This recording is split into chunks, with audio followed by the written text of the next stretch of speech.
When I was young and I would go to the movies with my parents, I would often get so caught up in the movie that I couldn't bear it.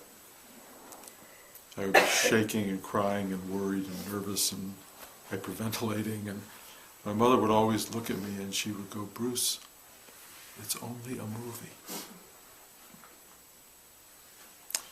And I have to say, when she did that, it helped me.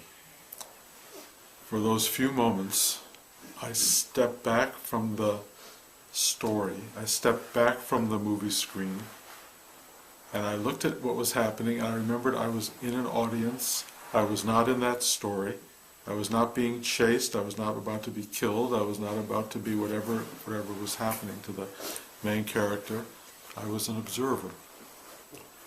And the safety I felt at that moment was enormous. Unfortunately, it often pulled me out of the movie, and so I didn't get to enjoy it. But I felt safe, because I was reminded clearly that I was just sitting probably at the Royal Theatre or the Mercury Theatre, and everything was fine.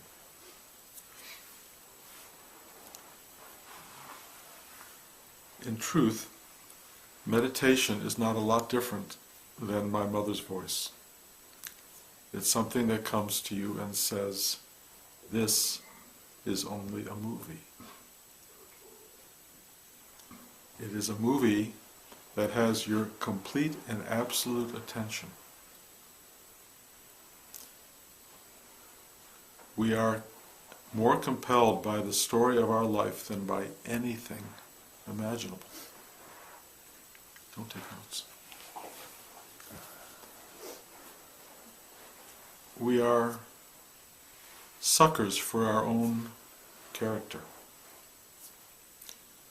We are so invested in and rooting for the outcome of this character that we can spend days suffering, not knowing what will happen next. How will it turn out? Will I get the good guy or the bad guy? Will I kill the dragon? I meant to say, will I get the girl, or will I get the guy, or will I get whoever it is we're trying to get? Will I get what I want?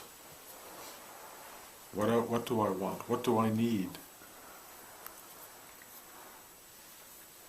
And we, in most cases, pass through an entire life with nobody reminding us or telling us that it's a movie. And so we truly enter into the drama. We enter into the drama with such intensity that some people try to get out of the movie. They try to blow their brains out, or whatever it's going to be, to get out of this thing. It's just they're too scared, it's too painful. And at a certain point in life, if you tell people it's only a movie, they'll look at you like you're crazy. Because how could this just be that? It's too big, it's too real, it's too phenomenal, it's too extraordinary. And in truth, the suffering of the character has so compelled you that to be told that the character doesn't have to suffer is annoying. What do you mean you have to suffer? Then what's the value of the whole story if there's no suffering? What's the value of this whole journey if it's just something you're making up as you go along?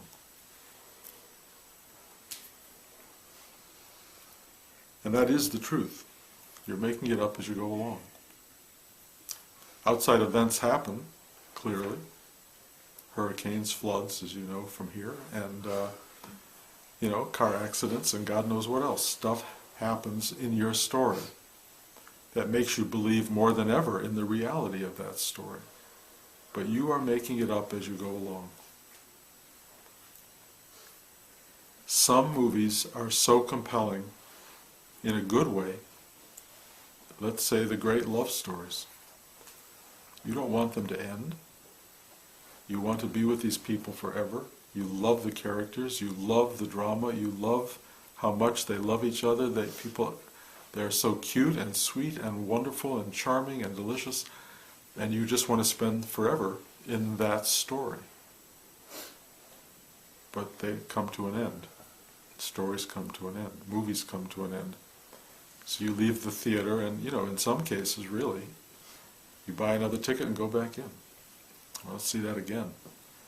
Or you look for another story that's similar. You keep trying to find stories both in the entertainment world out there and in your life that keep you entertained, that make you go, I want to wake up in the morning and see what's going to happen. Those are great stories, those are great movies, and some people get those lives and create those lives. Some people create murder mysteries, horror shows, things you don't really want to look at with your eyes wide open. But you'd be amazed how many people want to see those movies. There are audiences for horror. There are audiences who love to look at life like this. And they get really, really enthralled by it. They need it. They need it because it's visceral. It gets to something in them. It touches something in them that needs to be acknowledged and witnessed. In psychological terms, we can call it the shadow, the other side of ourself, the dark side. Some people love and want to explore that. There are other people who absolutely want to deny its existence. You could probably take a poll in the room of how many people would go see a horror show tomorrow, some terrifying movie. And probably, I would guess out of this room, most people would not. On the other hand, I would probably say it would not be a bad idea to go. It would not be a bad idea to explore the part of yourself you don't want to look at. The part of life that doesn't appeal. If for no other reason, to expand your sense of who you are, what you are. And I would put it the other way. People who love horror films, I would love them to go see a Broadway musical. And see the lighter side, the sweet side. The part of themselves they don't acknowledge. Or a love story. It's so interesting. I was talking earlier today about people who are afraid of their emotional life and who watch emotional movies, what I call them, they watch films from the head to the neck, and they want their emotions to come in only that deep. If they go below that, they want to kill you. God forbid you should touch their heart, their chakra.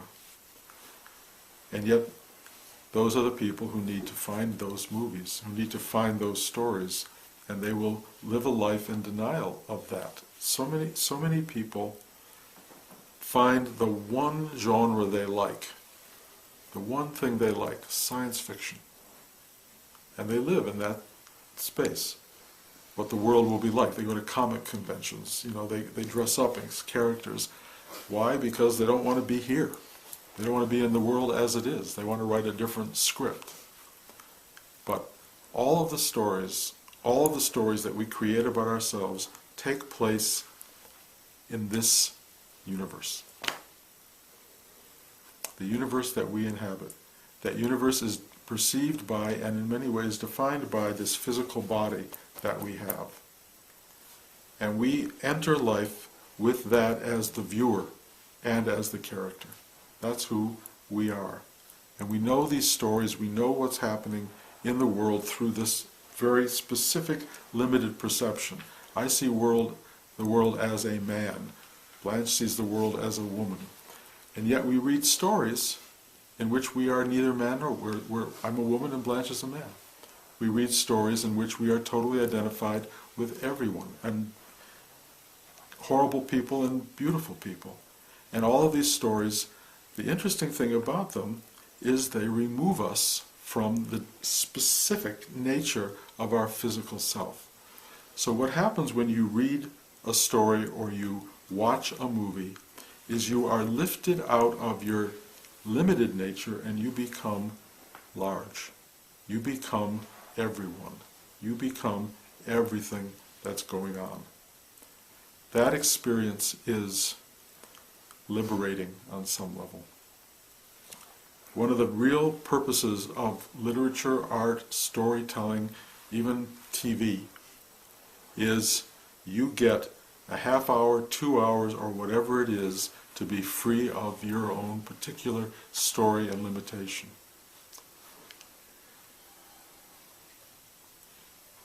What happens when you leave a movie theater, or any theater, or a TV show, turn off the tube, is you're back here. That's where you are. For better, for worse. The real story of your life is the one you're living. And there are times where the real story of your life has more drama, tension, suffering, grief than you want. When that happens, it's sometimes helpful, if your mother's not around, for someone like Bruce to come and tell you it's only a movie. It's only a story. And if you are really open and you come available to hear that message, something remarkable happens. You actually get this thing that releases you from your own story. You get it for a few minutes, maybe you get it a little longer than that. But what you experience is, some people call it transcendence, but it really is a kind of simple release. It's a release. You have clarity. You can see the whole playing field. You see the whole screen. You see the world in which you are as a story of which you are one character.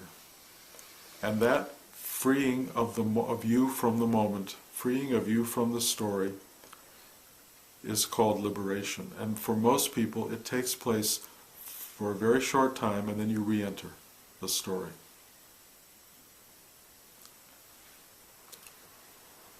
The nice thing about re-entering the story, knowing it's a story, is that you tread lighter in the world. You live it differently. You're not as caught. You have this thing you now know that every so often you can sit still, you can call it meditation, and just let yourself go. Let the world go. Rather than losing yourself in the story, you lose yourself by stepping out of the story. And it's really, really relaxing. It's really helpful. But the next morning, the story is there. You're there again in this until you're not.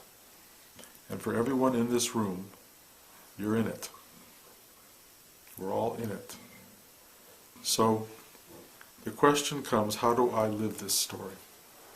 How do I live it so that it keeps my interest, so that I love the other characters, so that I want to wake up in the morning, so that I feel in some way a creative participant in the story rather than just a observer walking through the story. Because a lot of people feel completely helpless in their own drama. They feel, how did I get here? Why am I in this? It's boring. It's not what I wanted. It should have been other. There's this incredible helplessness in many people's stories, or you feel under it. You've gotten yourself in big trouble. You know, you said the wrong thing to the woman you loved, and suddenly the love of your life is gone. You know, you wrote a check for money you didn't have, or whatever it is that creates all the dramas that we all go to the movies to watch. You can get just as caught in all of those things, or you just get caught in your own inertia, in your own fear of drama, desire for safety, and all those things start to happen, and you end up living a story that you don't want. The extraordinary thing about about Rudy's teaching was that he gave us tools to redesign our lives. He really gave us this capacity to take a deep breath, ask for help to surrender, which means to step back from the story, let go of you, enough to be able to sort of look like a painter stepping back from a canvas and seeing the whole picture and going, you need a drop of yellow there and it will be beautiful. Most of us can't do that because we're so in the story. But stepping back, looking at the canvas and knowing, this is what can be done, is such a gift in life that we can rebuild, redesign, reimagine, re-affect our lives. And here's the problem. I'm experiencing many people who come to meditation who don't want to redesign their life, who don't want to examine their life. All they want to do is get out of their life. They just want to get out of what it is. I don't want to live in this pain. I don't want to live in this misery. I want to transcend the world. So I have bad news for you. All you can do is step back and see the world. That's a kind of transcendence. But as long as you have this body, you're in it. You're in it and you're of it. So the true mastery is to be in it and aware of it and creative within it, to know your role in it, and to be a brilliant player in the story, and also to be partaking of the creative impulse that allows you to rebuild and redesign yourself in the story. It's really hard. And if you're looking only to escape, if you're only looking to find a way to be peaceful and free of life, you may pull that off. You may pull that off, but then what?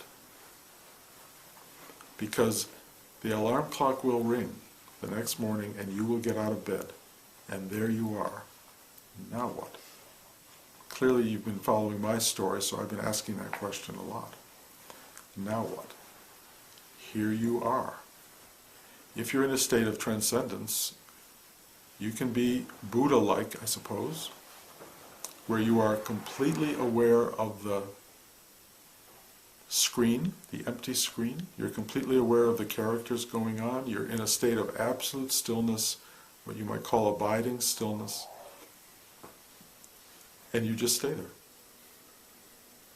And if you were the Buddha, I suspect people brought you food.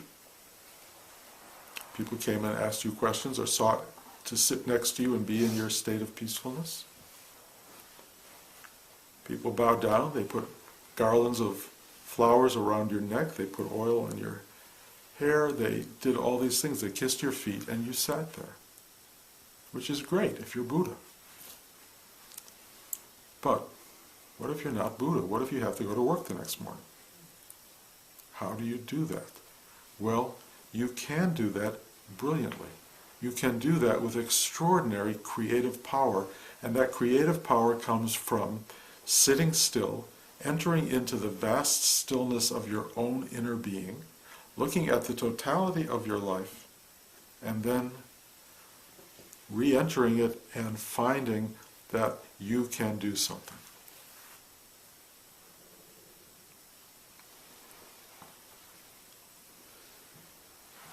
Sometimes, and I have experienced this myself recently, the story, the character, the drama is so overpowering that you're just in it. You're just in it. The knowledge that I shared with you, that it's all a movie, does not help at all.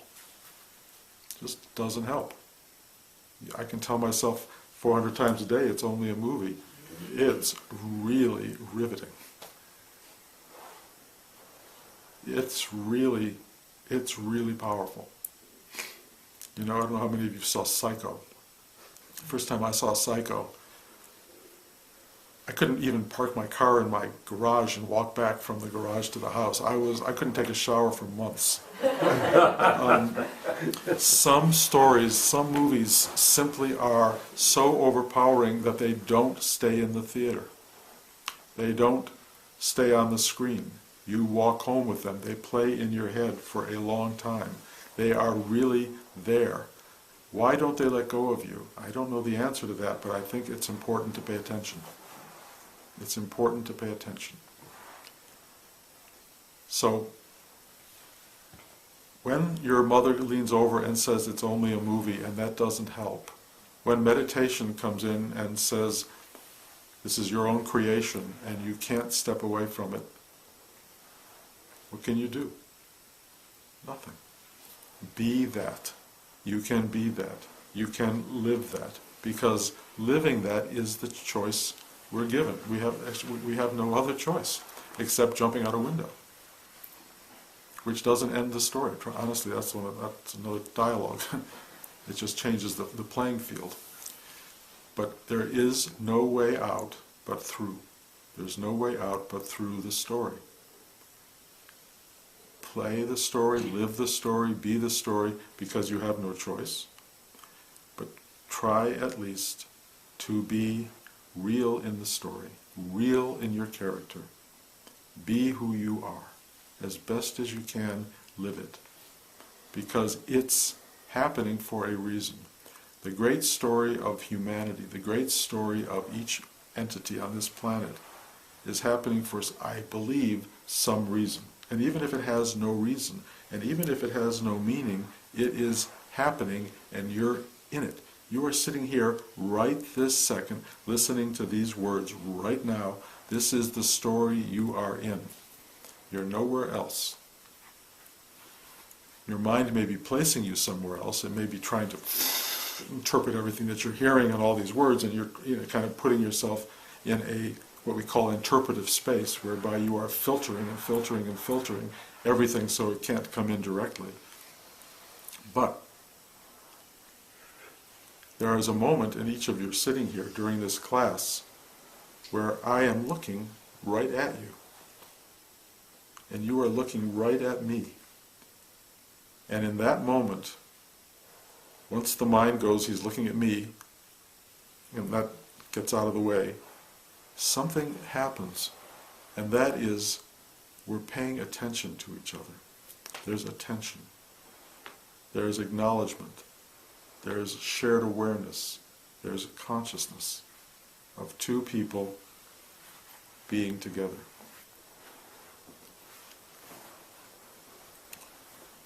For some reason, that moment, that connectivity is at the heart of all storytelling. It's at the heart of all relationship. It's that moment where we get out of the way and we are somehow at one with another human being. And that moment of acknowledgement, that moment of recognition, that moment of stillness, that moment of not being afraid, that moment is in some key way what we live for. We live for that acknowledgement of our being, that shared recognition. I heard this story some years ago. It really moved me, of a Chinese man who was somewhere, bless you, somewhere in the outer provinces of China, and a camera crew was there, and they wanted to ask his opinion about something that had happened in his area. And they held the camera up and they focused it on him, and they asked him about his opinion. And he broke down sobbing. And they didn't understand why he was sobbing. It was a pretty simple question. And he said, because no one has ever asked his opinion about anything in his entire life.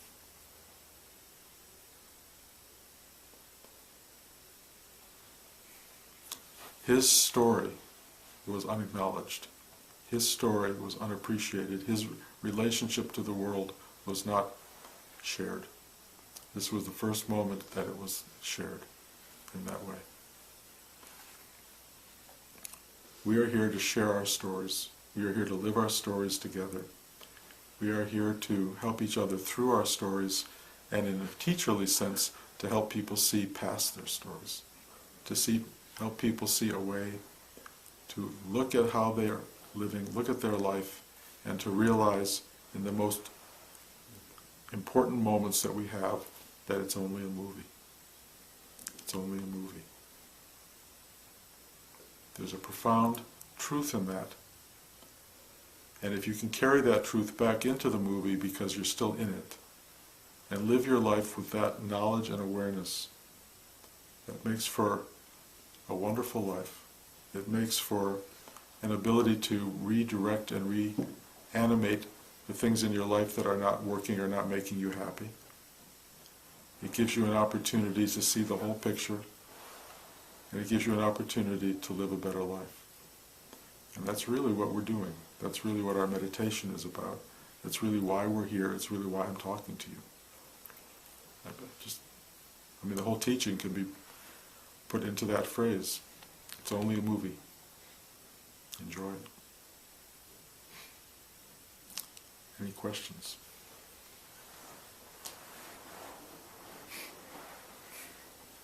You're all having a great time with your movie.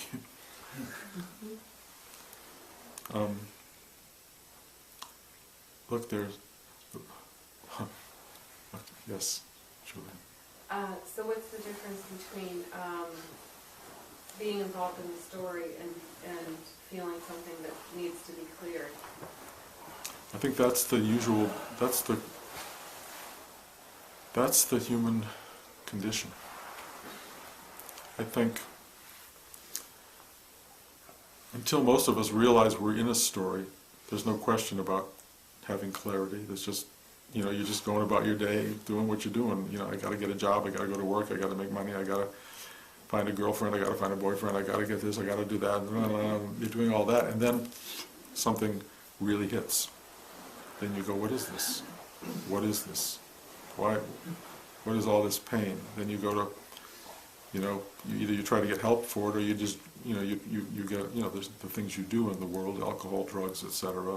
Whatever you can do to not ask the question and not get the answer to the question.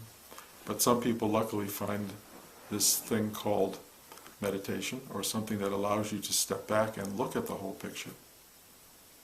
And then you get at least you get the sense that there might be a prescription for what's going on, that what's really happening for you. And you start to ask real questions about the story. You really ask for help. The core of Rudy's teaching is asking for help, to surrender, is what he says, but it really means help to see the picture and then help to get through the day. And asking for help is at the core, and we all need to do that. And it makes you humble, it makes you vulnerable, it makes you weak on some level, and yet it makes you very strong, because it's real, it's true. And at that point the story takes on a whole other level, and transcendence at that point is really a remarkable gift, because it doesn't remove you from suffering, it clarifies suffering. It clarifies what's going on, and that we're all in this together. And that's really, really important to know. And then, my experience is, in transcendence, I get clarity, but when I come back in the world, I get help. And I get help from people, usually. People, friends, but only by, how it works. Usually, you have to tell people, I need help. Or you have to announce it in some way. It may not be verbal. And then reach for it. The ultimate help doesn't really come from people. The ultimate help comes from the energy behind the people, the energy that's driving the whole story. But it wants to help. The whole purpose of existence is to help. People don't get that, but that really, when you get deep enough, when suffering causes you enough reaching into asking, reaching into depth, reaching into the core of your being, there's nothing there but help. And suffering is one of the few ways to even know that you need help, and it's one of the few ways to actually get it. And believe me, every human being needs it. And every human being, my experience of recent weeks is that there is a lot of stuff human beings need to go through. And that we don't even know it. The only way I even came upon it was having everything else be over. Everything else fall away, and then there was just pure existential, now what? That's huge. It was huge. It's been huge. And you discover at that point that the questions are now much more fundamental and much more spiritually vibrant and vital than they ever were before. They were more conceptual before. There comes a point where it's not conceptual. It's how do I get through the next minute? How do I take another breath? What do I do now? Help me. That's horribly unpleasant and vital living. It's real living. It's as real as it gets. And every moment is real. And there's pain and beauty in it, and love and joy and everything, all together. We'll talk privately, but this is the value of everything we're doing is giving us a mechanism so we have it when we really need it. You know, to be able to know it's a movie is really meaningful at certain points, but the question is, then what? What that brings up in you is what's got to be looked at. When you step back and watch the movie, you realize you're watching your life, but who's doing the watching? It's a really wonderful question. Who's doing the watching? Because it's not Michael watching Michael. That's right. That's exactly right. That's one of the beginnings of true spiritual awakening. Asking that question and then finding the answer. Who is observing Michael? I don't have an answer for it. If it was a question to me. Say again? I said, if that was a question to me, I don't have an answer. No, it wasn't a question. I mean, well, it is, but I'm not asking it. You're asking it. Right. And it's worth asking. And the answer will come. And the answer is pretty amazing, honestly. Who's watching? And why does it love you so much? And why does it care so much? It's really powerful. Is there another question? Bill? Yeah, for the past, I'd say about 2 months, I've been really drawn to material that has been helping me make a distinction between my aware self and my, what I call my negative ego. And for me, it's almost like stepping out of one movie into another. And That's a great observation, by the way. I hope that picked up on camera. Bill was saying that going between his awareness and his negative ego is going from one movie into another. yeah, I think a really important idea. yeah. And you know, one thing I'm discovering is that the negative ego movie, it is a horror movie. It's driven by fear. And the aware movie is driven by love and peace and stillness and in that place of nothingness and everythingness. And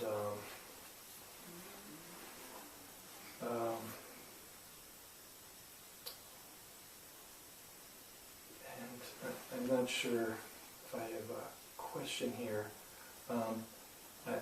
Part of me is wondering, did Rudy ever address, you know, the negative ego or the ego? And Rather than address it through Rudy, yeah, because I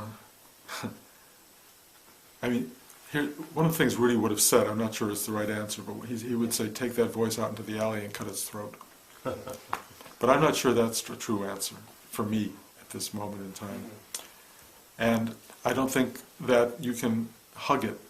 I don't think you can hug the negative ego and make it go away. I think you can acknowledge it. I think my sense of it is that calling it negative already is a problem. It is what it is. right. It is what it is. It definitely has fear driving it. Negative, quote, ego, or just ego itself, is a fear-driven entity. And my experience was that even as that ego evaporated, as it did, there was still the universe of fear and stillness, of nothingness and emptiness, all there. Right. It just wasn't identified particularly as a Bruce thing. It just was. That has thrown me. It's been a very, I don't even know if I can address this like as a teacher, because I'm still so caught in the everythingness of it. But it's, yin yang is one thing. It's Right. just one thing. Yeah. And trying to make one better than the other seems to get us in trouble. Right. Trying to live on one side, I call it the tick-tock phenomenon, which I'm quoting from somebody else. You can't live in tick. It doesn't work that way. It goes tick-tock, tick-tock. There is duality is real within the confines of the story. Right. It's how it functions.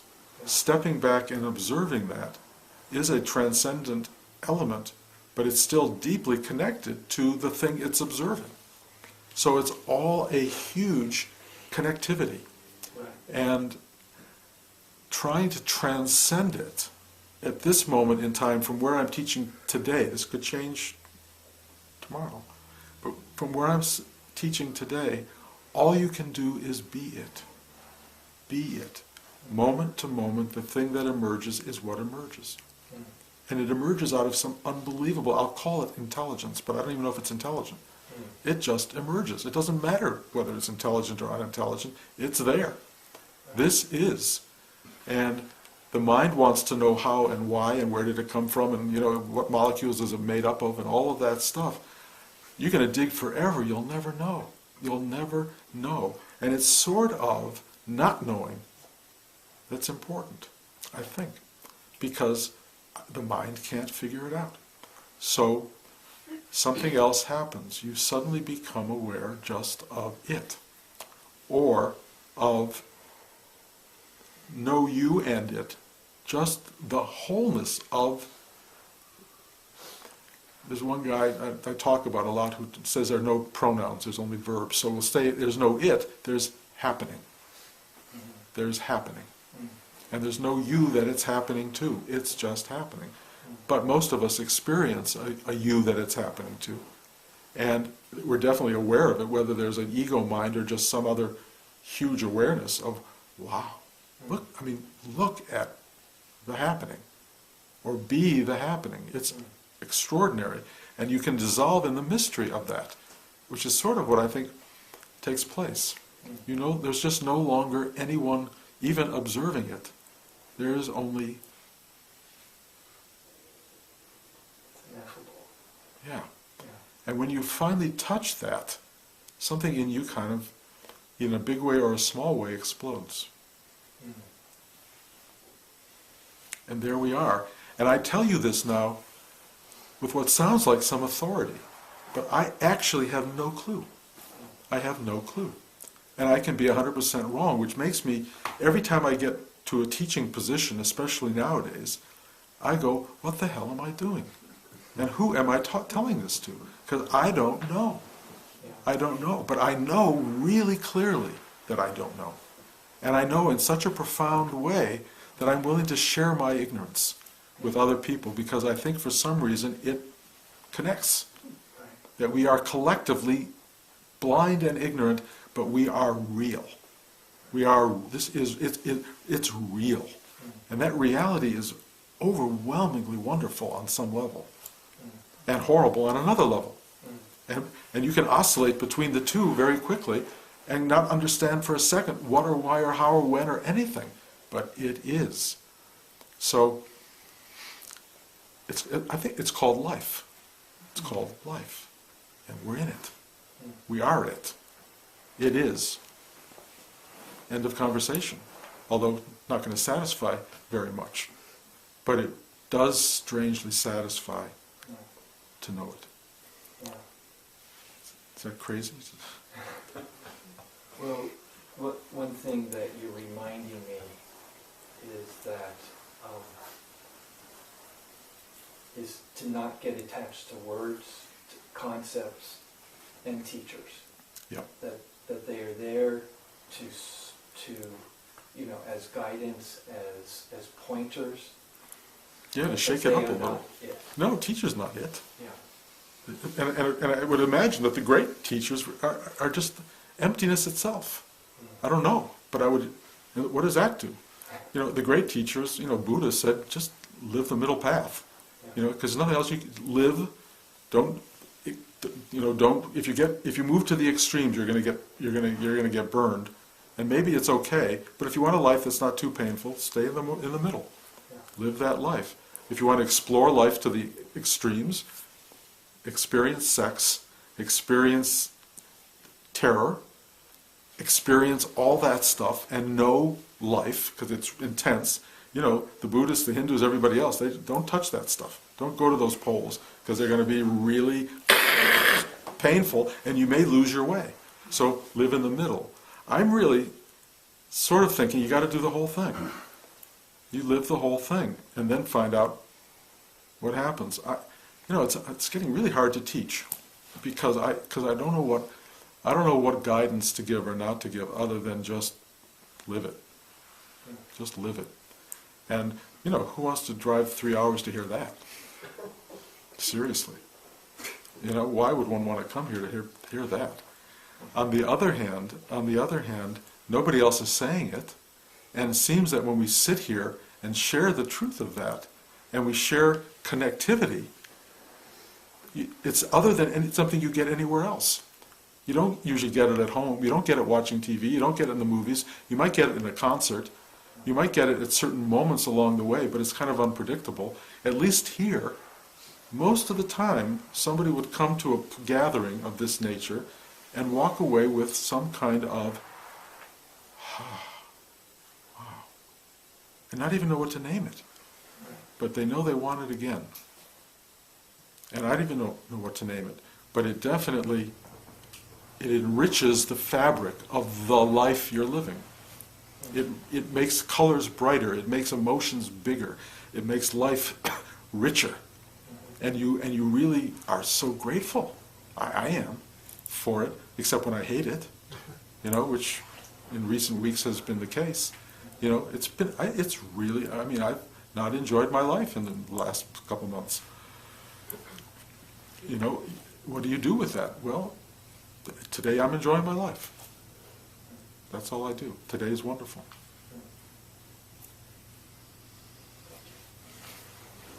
Can you, getting back to the asking inside, can you talk more about how you ask, what you ask? Well, Rudy's concept of asking was asking for help to surrender. And I always defined it as two concepts, help being one crucial one, surrender meaning to get you out of the way, so that which really works best in you, which is transcendent of ego mind, can start to function. Or it does function, but it has to function through the filter of all of our fears and inhibitions and dreams and dramas and lack of reality, and it doesn't function well. So most of us function very badly. I always describe most people's lives as the story that you're typing and you go, that's no good, and you toss it in the wastebasket. Because most lives are not adding up. They don't work for a million different reasons. The truth is, if you keep it in the typewriter and you say, please, muses, guides, whoever it is, help me fix this, it is amazing how bad material can turn into something great. It's amazing. Almost everything comes out looking shitty at first, and then it starts to form itself. And as you move toward the end, I have to say, suddenly you see how the beginning should have worked. And you can actually go back through your life and rewrite it. I've talked about this in certain classes. You can go back and reshape things. You can go back to the person who you really blew it with 40 years ago and make amends. You can do that. You can fix these things, and they change how the third act plays out. It changes your story. It makes you open to something. You find redemption. You find freedom. You find yourself conquering demons. All of these things start to happen because you have asked for help to surrender. All of these powers of creativity start to serve you and your life and how you live and how you change everything about your life to make it wonderful. And it can happen at any point along the way. But you have to be driven and motivated to ask, and then to receive, and then to have the energy inside and the will to act upon what's come. You can change everything. You know, everything. And it will probably, this has been a thing I've been talking about a lot recently, I don't remember if I'm talking on tape here, it will bring you to something which I call risk, because it won't be easy. You will have to risk something to get where you want to go. You will have to leap over the synaptic abyss to get to the other side. All lives that have added up to something, I believe, have been lives in which people risked safety for the unknown, and over again. And I know that my whole life, my life, which has had some wonderful success and pleasure in it, all of that has arrived at my letting go of security with a wife who was willing to join me in that leap, which is really unusual, and jumping over the abyss together. And every time we've done it, it's worked.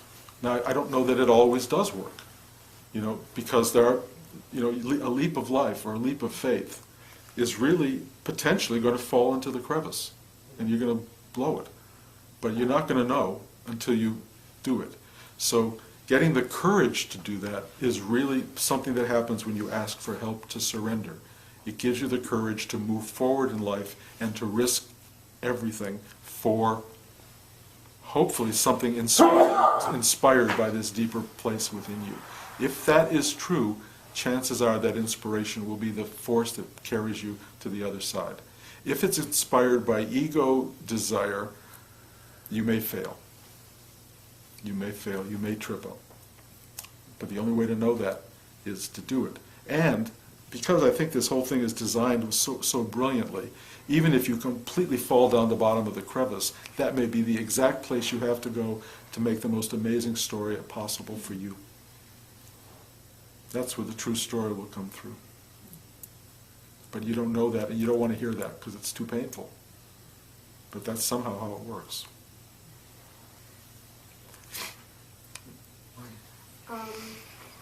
I just wanted to share this. When I was in Big Indian, all I wanted to do was really leave, especially towards the end when everybody was leaving and I couldn't leave. And finally what I did was I resigned myself to being there. It was like I was really there.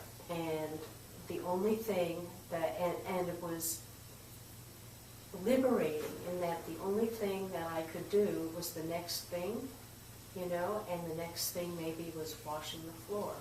Or if I saw something that needed to be picked up, I'd pick it up. And it was amazing. That's the teaching right there. Yeah. That's the whole teaching. And that sort of led to the next thing. And the next thing was the thing that was supposed to happen. Yep. And I left when Yep. it was time for me to leave. Beautiful. And for me, that was like a really Well, that's why you teach. Or it's what that lesson is the core lesson.